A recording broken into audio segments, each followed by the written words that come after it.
मतलब इतना बड़ा भगवान भूखा है दूध का, वो अपने दूध को हुएगा। अरे भगवान तो सब ऑब्वियसली शिव हमें ही सब कुछ देते हैं, ऑब्वियसली उन्हें तुम्हारी किसी चीज की जरूरत नहीं करो है, ना, लेकिन पर उसके 2 किलो 3 किलो दूध मैं का कह क्यों रहा हूँ कर रहे हो? मेरी इच्छा है 100 किलो की। बट हमें किसी नहीं पता गरीब को नहीं देना चाहिए, अगर वो वहाँ बैठा है तो नहीं, चढ़ाते रहो। गरीब शिव जी को चढ़ाओ, शिव उनको जी- मत दो। शिव जी पे बिस्मिल्लाहिर्रहमानिर्रहीम। अस्सलाम वालेकुम दोस्तों। हिंदुओं का एक भगवान है जिस पर वो जो है वो दूध चढ़ाते हैं, कोई 2 किलो 3 किलो 4 किलो जितनी भी जो है वो किसी के हैसियत है वो उस हिसाब से भगवान को जो है वो दूध चढ़ाते हैं। तो इसी बारे में लड़की ने पंडित देवकीनंदन से सवाल किया। उसने कहा कि जो भी फिल्मों में बताया जाता है तो मेरे ख्याल में जो है वो फिल्मों में सच ही बताया जाता है, बजाय हम जो है वो 2 किलो 3 किलो जो है वो दूध भगवान के ऊपर चढ़ाएं। हालांकि भगवान हमें कहते तो नहीं है, तो फिर भी हम जो है वो उनके ऊपर दूध चढ़ाते हैं। तो इससे अच्छा है कि हम किसी गरीब को दें। तो ये सवाल था उसकी जानब से। आइए मज़ीद देखते हैं लड़की ने क्या कहा और पंडित ने क्या जवाब दिया। उसके बाद डॉक्टर जाकिर नाइक साहब का जवाब भी जानते हैं। तो आइए वीडियो को स्टार्ट करते हैं। बड़े बड़े लोग आते हैं, खूब सारा दूध चढ़ाएंगे। क्यों? ज्यादा दूध चढ़ाएंगे तो जल्दी से पूरी होगी हमारी मनोकामना, है ना? ये होता है। तो फिर हमारे धर्म के ऊपर फिल्म बनती है तो वो बुरी लगती है। क्यों बुरी लगती है? सही बताते हैं ना। वो OMG में गलत बताया था, PK में गलत बताया था, सही बताया था ना। इतना बड़ा पेड़ काटने से पहले 1 सेकंड नहीं सोचा। आपका क्या विचार है इस बारे में?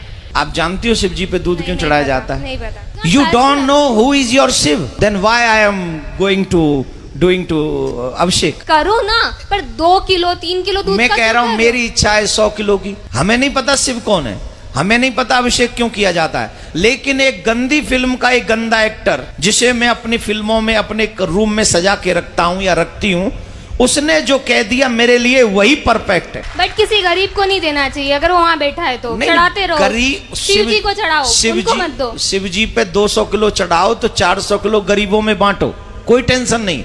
गरीबों का एक अलग मैटर है, शिव जी का एक अलग मैटर है। मैं शिव जी पे अभिषेक करूं न करूं, दिस इज माई थिंकिंग।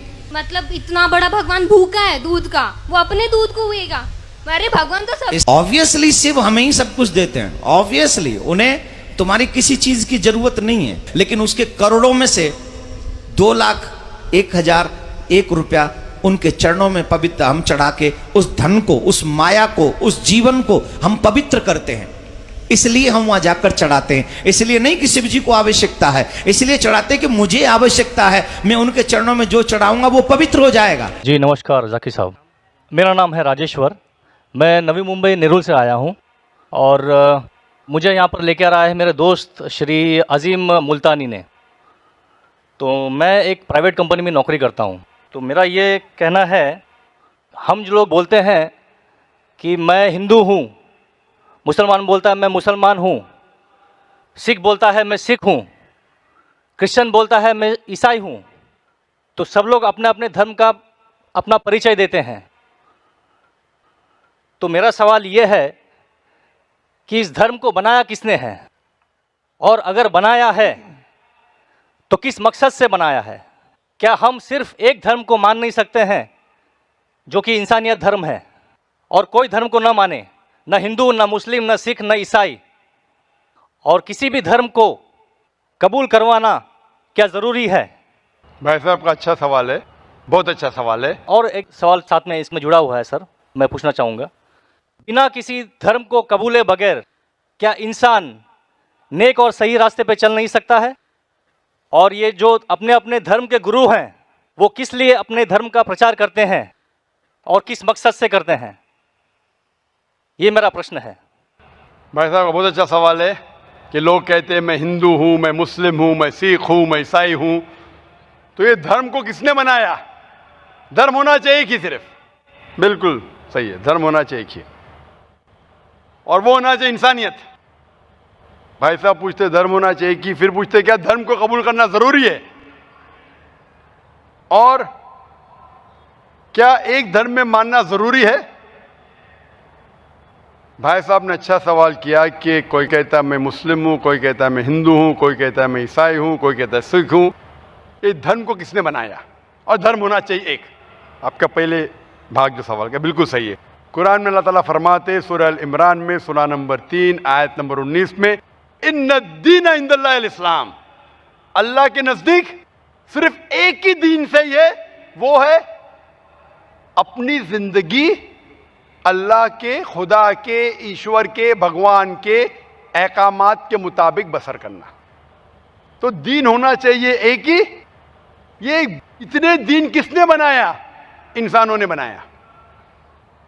हमारा खालिक, हमारा मालिक, हमारा रब, हमारा ईश्वर, हमारा भगवान, हमारा अल्लाह सिर्फ एक ही दीन बनाया, एक ही मजहब बनाया, वो है अमन हासिल करना, शांति हासिल करना, सलामती हासिल करना, अपने खालिक के अहकामात के मुताबिक जिंदगी बसर करने के बाद। इसीलिए दीन, मजहब खालिक ने सिर्फ एक ही भेजा, लेकिन वक्त के दौरान मिलावट होते गई, मिलावट होते गई। मिलावट होने की वजह से अल्लाह ने दूसरे नबी भेजे, दूसरी किताब भेजी, फिर मिलावट हुई और दूसरे पैगंबर भेजे और एक किताब भेजे उसे सही करने के लिए।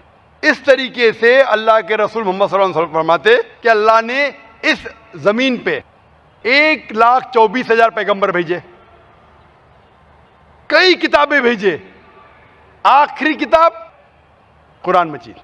कुरान में लिखा है सूरह राद में सूरह नंबर 13 आयत नंबर 7, वलिकुल्लि कौमिन हाद, कि हर कौम पे मैंने पैगंबर भेजा। सूरह राद सूरह 13 आयत नंबर 7 और सूरह राद सूरह नंबर 13 आयत नंबर 38 में कि हर दौर में हमने एक किताब नाजिल की। आखिरी किताब है कुरान, आखिरी पैगंबर मोहम्मद सल्लल्लाहु अलैहि वसल्लम। हमारे खालिक ने एक ही मजहब भेजा, हमने उसमें मिलावट पैदा की। मजहब का अगर सही मानी ले, हिंदू की क्या मानी? हिंदू की मानी यह है कि जो इंसान हिंदुस्तान में रहता है, जो इंडस वैली के इस तरफ रहता है, उसे कहते हैं हिंदू। ये लफ्ज सबसे पहले बार इस्तेमाल किया था अरबों ने हिंदुस्तानी के लिए। इस लफ्ज के एतबार से मैं हिंदू हूं। उसके बाद लोगों ने कहा कि नहीं, हिंदू वो है जो बुत परस्ती करता, वो गलत है। तो सही मानी हिंदू के मैं हिंदू हूं। ईसाई के मानी क्या? ईसाई के मानी जो ईसा अलैहिस्सलाम के पैगाम पे अमल कर रहा है, ईसा अलैहिस्सलाम ने जो चीज सिखाई उस पर अमल करता है। मैं कहता हूं कि मैं जो अपने आप को ईसाई कहते हैं उससे ज्यादा ईसाई हूं, क्योंकि मैं ईसा अलैहिस्सलाम की बातों पे और अमल करता हूं बनिस्बत वो लोग जो अपने आप को ईसाई कहते हैं। तो उस लिहाज से मैं और पक्का ईसाई हूं। जू का मतलब क्या? जू का मतलब वो जो खुदा से, अल्लाह से मोहब्बत करता है। मैं अल्लाह से मोहब्बत करता हूं। मुस्लिम के मानी क्या? मुस्लिम के मानी वो इंसान जो अमन सलामती हासिल करता है अपनी जिंदगी को अल्लाह के अहकामात के मुताबिक बसर करने के बाद। मैं मुस्लिम हूं। अब समझ रहे? ये मिलावट बाद में आई, जो ईसा अलैहिस्सलाम ने सीखा उसमें मिलावट आई। तो धर्म सिर्फ एक होना चाहिए।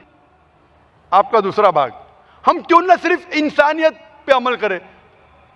भाई साहब, आप अच्छे मुसलमान बनने के लिए सबसे पहले आपको अच्छा इंसान बनने पड़ेगा। अच्छा इंसान बनना मतलब, एक मिसाल दे रहा हूं जो मैंने कल दिया था।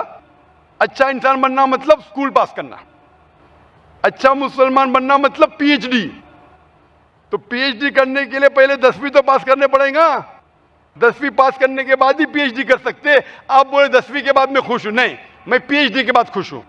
तो अच्छा मुसलमान बनने के लिए अच्छा इंसान बनना जरूरी है। जैसा मैंने शुरू में कहा, आप एक मुझे इस्लाम की तालीम बताओ जो इंसानियत के खिलाफ है, एक भी नहीं।